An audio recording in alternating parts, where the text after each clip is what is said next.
Well, students, once again, welcome back in chemistry classes. Today, now we have to discuss some very important topics related to electrochemistry. That is the equilibrium constant from Nernst equation. An equilibrium constant from Nernst equation. Really, it is a very important topic for your CBSE board as well as any state board. At least one question maybe will become in the boarding exam. So look here first. Here I have written equilibrium constant. Equilibrium constant is generally represented by Kc या K, and suppose reactions happening A plus B and ये बनाया C plus D बनाया, and this is a equilibrium sign. In such condition we can write here Kc equal C concentration of C into concentration of D upon A and B, product of A and B. तो यह यहाँ जो Kc है इसी को बोलते हैं equilibrium constant बोलेंगे. अब हमें यह किसी नर्स्ट इक्वेशन के लिए हमें यूज करना है इस इक्विलिब्रियम कांस्टेंट को. तो मान ले कोई एक रिएक्शन जो गैल्वेनिक रिएक्शन है जो सिंपली हो रहा है, और reaction Zn solid plus copper plus 2 aqueous, और ये रिएक्शन हो रहा है और बना रहा है Zn 2 प्लस एक्वस और कॉपर बना रहा है. मान लो माना एक कोई रिएक्शन है जो इक्विलिब्रियम शो कर रहा है एक गैल्वेनिक सेल का. अब इस इक्वेशन पर हमें नर्स्ट इक्वेशन का यूज करना है. क्लियर? तो सबसे पहले इक्विलिब्रियम कांस्टेंट कैसे या इक्विलिब्रियम कैसे अचीव करेगा.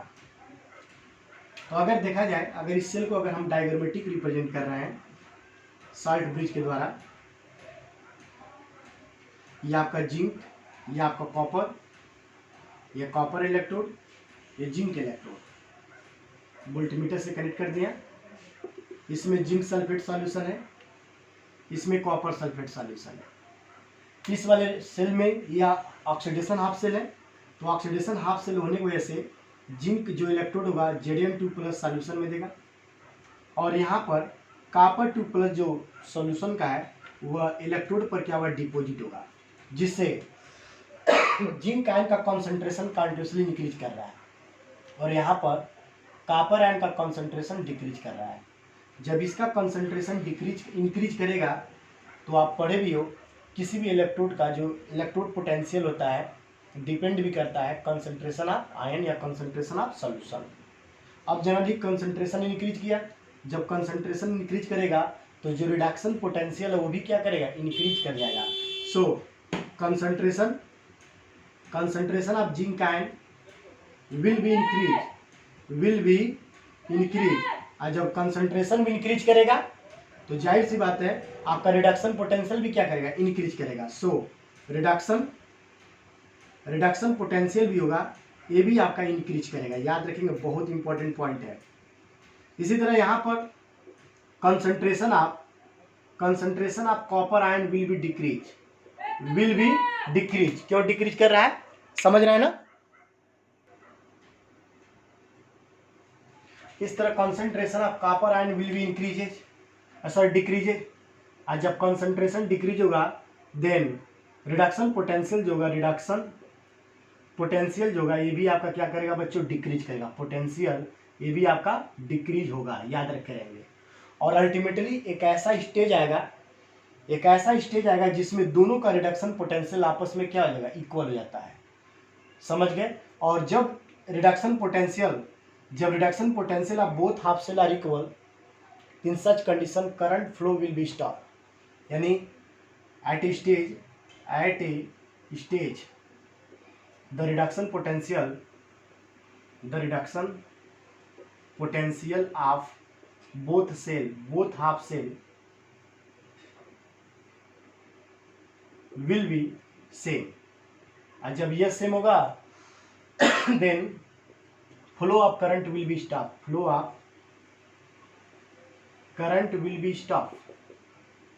और जब करंट का स्टॉप हो जाएगा फ्लो होना, तो in such condition that is the EMF of cell will be zero. EMF of cell will be क्या हो जाएगा बच्चों, जीरो हो जाएगा. तो अल्टीमेटली स्टूडेंट एक ऐसा स्टेज आएगा जहां पर दोनों का रिडक्शन पोटेंशियल चाहे ऑक्सीडेशन चाहे रिडक्शन दोनों का इक्वल हो जाएगा. और जब यह हुआ तो करंट फ्लो होना स्टॉप हो जाएगा. तो that means EMF of cell will be zero. Clear. तो आप पहले इसको नोट कर लो, आप स्क्रीनशॉट लो बच्चों, प्लीज टेक स्क्रीनशॉट. स्क्रीनशॉट हो गया बच्चों? ओके। अब मैं इसका कैलकुलेशन करूंगा, तो देखिए बच्चों कैसे कैलकुलेट किया जाएगा। So according to Nernst equation क्या है? ई सेल या EMF equal E not cell minus RT upon NF natural log product का concentration upon concentration of reactant, simple है। तो चलो बच्चों अब देखो, चूंकि रिएक्शन कैसा है बच्चों, चूंकि इक्विलिब्रियम अगर बात करें, इक्विलिब्रियम पर क्या होगा? ई सेल या EMF विल बी जीरो, ये वैल्यू जीरो होगा बच्चों। ओके, तो जब जीरो होगा, और रही बात केसी इक्वल, इस रिएक्शन के लिए केसी इक्वल प्रोडक्ट का कंसंट्रेशन Zn और कॉपर अपान ये Zn और कॉपर आयन, तो मैं इसके जगह रखूंगा। सो फ्रॉम इक्वेशन 1, तो ई सेल वैल्यू जीरो क्योंकि इक्विलिब्रियम पर है, E not cell minus RT upon NF natural log product जो लिख सकते Zn 2 plus and copper 2 plus, और रही बात यहाँ कॉपर लिख सकते हैं या जिंक। अब चूंकि ये सॉलिड है तो सॉलिड का कंसंट्रेशन 1 है, इसको रिमूव कर दूँ तो इसके जगह हम क्या रख सकते हैं? KC. So zero equal E not cell minus RT upon NF natural log क्या हो गया? केसी। क्लियर? अब इसको और सॉल्व करें, थोड़ा मॉडिफाई करें इक्वेशन को। तो चलो बच्चों मॉडिफाई कर रहा हूँ, मैं इसको इस साइड में कर दे रहा हूँ। सो यह हो जाएगा ई नॉट सेल इक्वल माइनस जाएगा उधर प्लस हो जाएगा RT अपान NF और नेचुरल लॉग केसी। एक तो यही रिलेशन हो गया नेचुरल लॉग के फॉर्म में, लेकिन लॉग 10 के फॉर्म में भी लिख देंगे। देखें, क्योंकि नेचुरल लॉग इक्वल होता है 2.303 लॉग 10 बेस, तो इस पॉइंट पे याद रखें। सो ई नॉट सेल इक्वल आपका 2.303 RT अपान NF और लॉग 10 बेस और केसी हो गया, ये भी आपका फॉर्मूला है। Clear students? ये NF है, NF। अब इसको और देखो, और मैं मॉडिफाई करूंगा, तो पहले आप स्क्रीनशॉट ले बच्चों।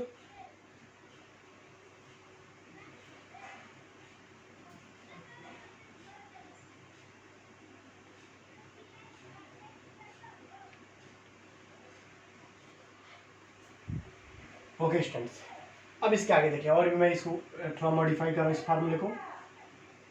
अब इसको बात करें तो देखिए, अगर इस फार्मूले में थोड़ा और भी मतलब कुछ मॉडिफाई, आर इक्वल होता है 8.314 जूल केल्विन इनवर्स और मोल इनवर्स, और टेम्परेचर आपका 298 केल्विन पर लेके चलना है क्योंकि स्टैंडर्ड फॉर्म है, और रही बात एफ का वैल्यू 96,500 गुलाम पर मोल। तो मैं इसको रख रहा हूँ, तो जब रखूँगा तो देखिए, तो फ्रॉम इक्वेशन इसको बना लो 3 भाई, तो फ्रॉम इक्वेशन थर्ड में रखो, तो E not cell equal 2.303 8.314 298 kelvin temperature upon n 96,500 into log 10 KC. Solve करें तो सॉल्व करने पे इसका आंसर जो आता है 0.0591 अपान n लॉग 10 केसी। क्लियर? लॉग 10 इधर कर दो बच्चों, लॉग 10 केसी आपका मल्टीप्लाई कर दो n into E not cell upon आपका हो जाएगा 0.0591। तो ये आपका फार्मूला एक सबसे स्टैंडर्ड क्वालिटी का बना। यह फार्मूला आपके लिए सबसे इंपॉर्टेंट है और इसी के लिए हम लोग कैलकुलेशन करेंगे। क्लियर? तो प्लीज टेक स्क्रीनशॉट।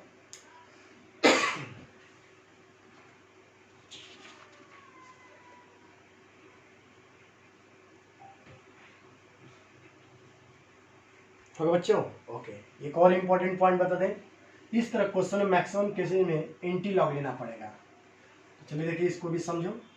अब इतना आ गया, अब हमें केसी का वैल्यू निकालना होगा, तो केसी को लिखेंगे, लॉग को उधर भेजेंगे, एंटी लॉग हो जाएगा, एंटी लॉग, बाकी जो रहेगा वो रहेगा एन ई नॉट सेल अपान 0.0591। तो जितना वैल्यू आएगा सॉल्व करने के बाद उसका हम क्या निकालेंगे? एंटी लॉग, तो वो हमारा केसी का वैल्यू, यानी केसी मतलब इक्विलिब्रियम कांस्टेंट का वैल्यू हो जाएगा। क्लियर? ओके, थोड़ा ग्राफ में मैं इसको बता दे रहा हूँ। देखें, अगर हम ग्राफिकल रिप्रेजेंटेशन करें तो देखिए कैसे होगा बच्चों। आप फर्स्ट ईयर में पढ़ेंगे, मान लीजिए रिएक्शन है, यहाँ पर complete cell Zn plus copper 2 plus equal Zn2 plus plus copper, यहाँ पर ये इक्विलिब्रियम अचीव कर लिया है। अगर इसको बात करें तो Zn जो है Zn2 प्लस में गया, और यहाँ बात करें तो कॉपर 2 प्लस आपका कॉपर में जा रहा है। तो ऊपर ऑक्सीडेशन है, इसलिए इसको बोलेंगे oxidation, oxidation half cell reaction, half cell. इसको बोलेंगे रिडक्शन, तो रिडक्शन हुआ, रिडक्शन हाफ सेल बोलेंगे, हाफ सेल। इस कंडीशन में इसका और इसका दोनों का पोटेंशियल अलग अलग, दोनों का पोटेंशियल इक्वल नहीं है। लेकिन एक ऐसा स्टेज आया, जैसे यहाँ पर देखिए रिडक्शन पोटेंशियल लिखा गया, रिडक्शन पोटेंशियल का बात कर लिया, पोटेंशियल का ये बात कर लिया गया। ऊपर जाने पर बढ़ रहा है, नीचे जाने पर घट रहा है। और ये आपका प्रोग्रेस ऑफ रिएक्शन नीचे लिख रहे हैं, प्रोग्रेस ऑफ रिएक्शन। देखो बच्चों, जैसे जैसे रिएक्शन प्रोग्रेस हुआ वैसे इनका रिडक्शन पोटेंशियल भी चेंज हुआ, और एक ऐसे स्टेज आया जहाँ इक्विलिब्रियम आ गया। तो ये जो स्टेज है इसी को बोलेंगे इक्विलिब्रियम स्टेज। अब इस स्टेज पर आपका जो दोनों का रिडक्शन जो पोटेंशियल है, चाहे ऑक्सीडेशन वाला चाहे रिडक्शन वाला, दोनों का क्या हो गया, इक्वल हो गया। इसी स्टेज को, इसी पॉइंट को हम बोलते हैं, यहाँ पर बोलेंगे जो EMF होगा या ई सेल का वैल्यू होगा वो क्या हो जाएगा, 0 हो जाएगा। और इसी पर हम Kc का वैल्यू क्या कर सकते हैं, कैलकुलेट कर सकते हैं। क्लियर? तो प्लीज टेक स्क्रीनशॉट।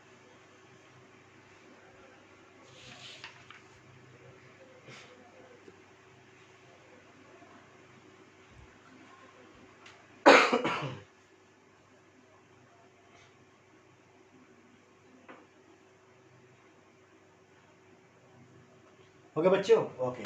अब Kc क्या सिग्निफिकेंट है, एक लाइन में इसका बता रहा हूँ क्या इसका सिग्निफिकेंट है। तो सिग्निफिकेंट फॉर Kc, तो Kc जो है बताता है किसी रिएक्शन के एक्सटेंस के बारे में, कितना वो रिएक्शन हो रहा है कितना नहीं हो रहा है। तो जनरली अगर बात करें सिग्निफिकेंट ऑफ Kc, अगर इसका बात करें तो हम लिख सकते हैं भाई इसका generally the value of Kc, the value of Kc tells, बताता है, tells us about the extent of reaction, about the extent of the reaction। Clear?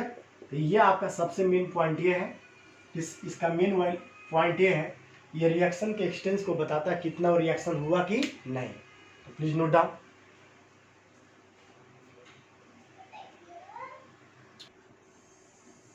Well students, already written I have one question related to the equilibrium constant. Calculate the equilibrium constant for the reaction। ये reaction दिया है और given at value। तो सबसे पहले आपका formula आना चाहिए। तो फार्मूला क्या है बच्चों, log Kc इक्वल, सिंपल जो फार्मूला है log Kc इक्वल, आप क्या पढ़े थे बच्चों बताओ,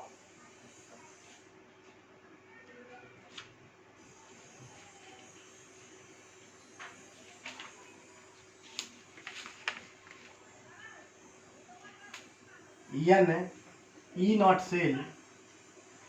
सेल अपान 0.0591 या आपका फार्मूला पढ़े हैं एट 298 केल्विन टेम्परेचर पर।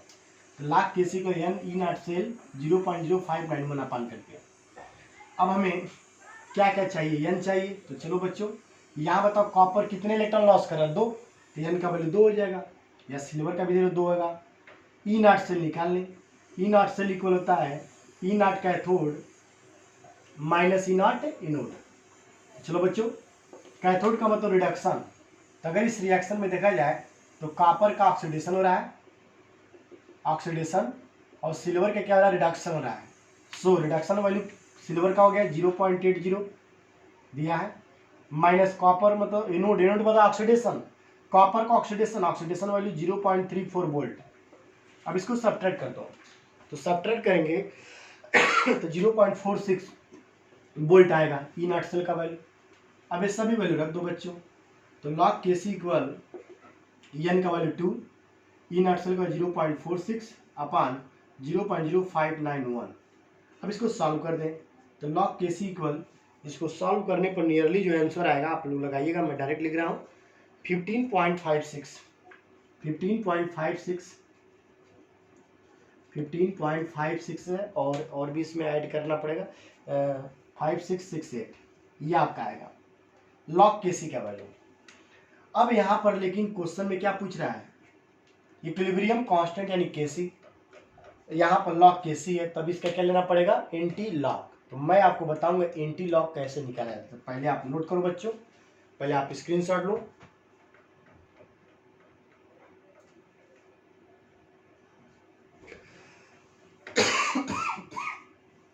देखो बच्चों अब आगे कैसे निकाला जाएगा anti log.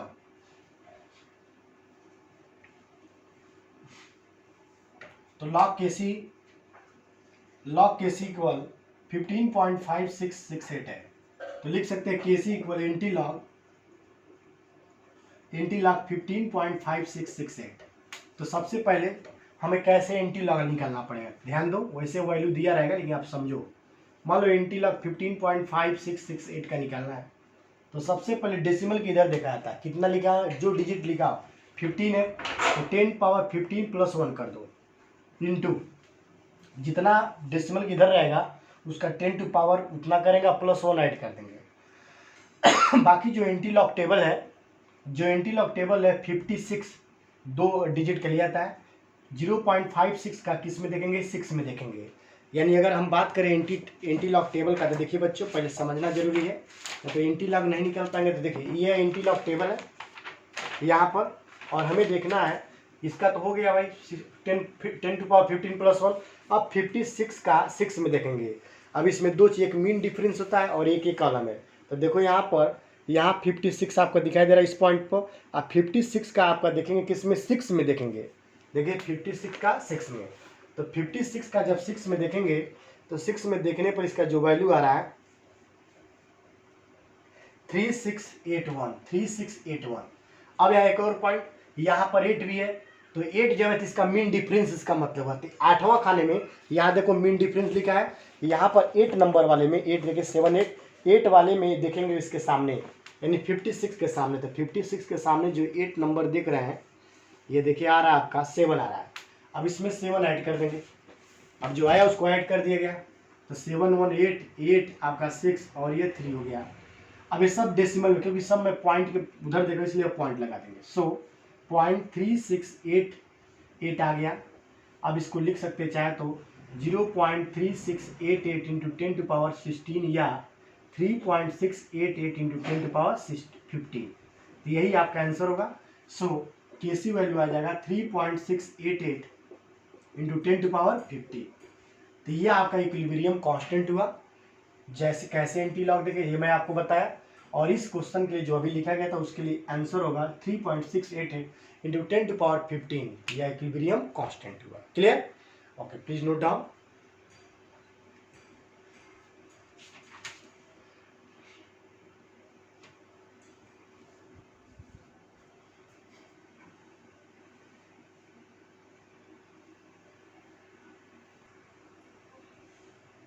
Question number 2 I have written, calculate the value of equilibrium constant for the following cell reaction: 4Br minus plus O2 plus 4H plus equal Br2 plus H2। Given E not cell already given, कोई दिक्कत है, बहुत easy है। तो सबसे पहले आपको formula आना चाहिए। फार्मूला क्या है, लॉग केसी इक्वल आपका फार्मूला है n into E not cell upon 0.0591। ये आपका फार्मूला है। अब इस फार्मूले से हमें इसका निकालना है केसी। क्लियर? केसी क्या बताएगा, रिएक्शन के एक्सटेंस को, जितना ज़्यादा केसी का वैल्यू आएगा इसका मतलब प्रोडक्ट फॉर्मेशन ज़्यादा होगा, राइट साइड में रिएक्शन होगा। तो चलो देखो बच्चों कैसे लगेगा। तो लॉग केसी इक्वल एन में बात करें, एक ब्रोमीन पर 1 माइनस था, 4 ब्रोमीन पर कितने माइनस, 4 माइनस, और ये चूंकि मॉलिक्यूल है तो इसका ऑक्सीडेशन नंबर 0, तो -4 से 0 में जाएगा। तो -4 से 0 में जाने का मतलब क्या हुआ बच्चों, वो 4 इलेक्ट्रॉन क्या कर रहा है, रिमूव कर रहा है। कितना इलेक्ट्रॉन रिमूव कर रहा है, 4 इलेक्ट्रॉन रिमूव कर रहा है। सो इस रिएक्शन में टोटल नंबर ऑफ इलेक्ट्रॉन कितने पार्टिसिपेट कर रहा है, 4, इसलिए n का वैल्यू कितना जाएगा बच्चों, 4 हो गया। तो रखिए 4, ई नॉट सेल वैल्यू 0.16 अपॉन 0.0591। अब इसको सॉल्व कर दें, तो सॉल्व करेंगे तो देखिए सोचो 64, यानी ये आ जाएगा 64, 0.64 अपॉन 0.0591 अब इसको डिवाइड करेंगे तो डिवाइड करने पाएगा नियरली 10.8 ये आएगा। अब हमें फिर से वही बात है, एंटी लॉग लेना पड़ेगा। तो देखो बच्चों, इसको उधर भेजेंगे तो के सी इक्वल एंटी लॉग आपका 10.8। देखो फिर से कैसे लेते हैं समझे। सबसे पहले पॉइंट के इधर कितने हैं 10, तो पहले लिख देंगे 10⁻10 + 1 लिख दो इंटू। अब देखो भाई यहाँ 0 0 मान सकते हो ना, बहुत सारे 0 मान सकते हो। तो भाई 80 का किस में देखना है 0 में। तो देखो 80 का 0 में हम एंटी लॉग टेबल में देखते कैसे हैं, वही आपका आंसर होगा। 80 का 0 में देखना हमें है। देखिए बच्चों कैसे देखा जाएगा, देखें यह आपका एंटी लॉग हुआ और हमें देखना है 80 का, पॉइंट 80 का, वही बात है। तो देखो बच्चों यहाँ 80, यहाँ देखो 0 से लेकर 9 तक दिया है, तो हमें 0 में देखना है क्योंकि सब 0 है। तो 80 का 0 में देखने पर 6310 आ रहा है और यहाँ पर लगा देंगे पॉइंट। अब पॉइंट लगाने के बाद मीन डिफरेंस नहीं देखते क्योंकि मीन डिफरेंस 0 का नहीं होता है, मीन डिफरेंस 1 से लेकर 9 तक होता है। अतः इसका मीन डिफरेंस नहीं है, मीन डिफरेंस क्योंकि 0 है ना इसलिए। अब देखो अब इसको सॉल्व कर देंगे। के सी इक्वल लिख सकते हैं अगर 6.31 × 10⁻, कितने लिख सकते हैं 10। तो यह रहा के सी का वैल्यू, क्लियर, यह रहा के सी का वैल्यू, सिंपल। तो आप इसे नोट करो।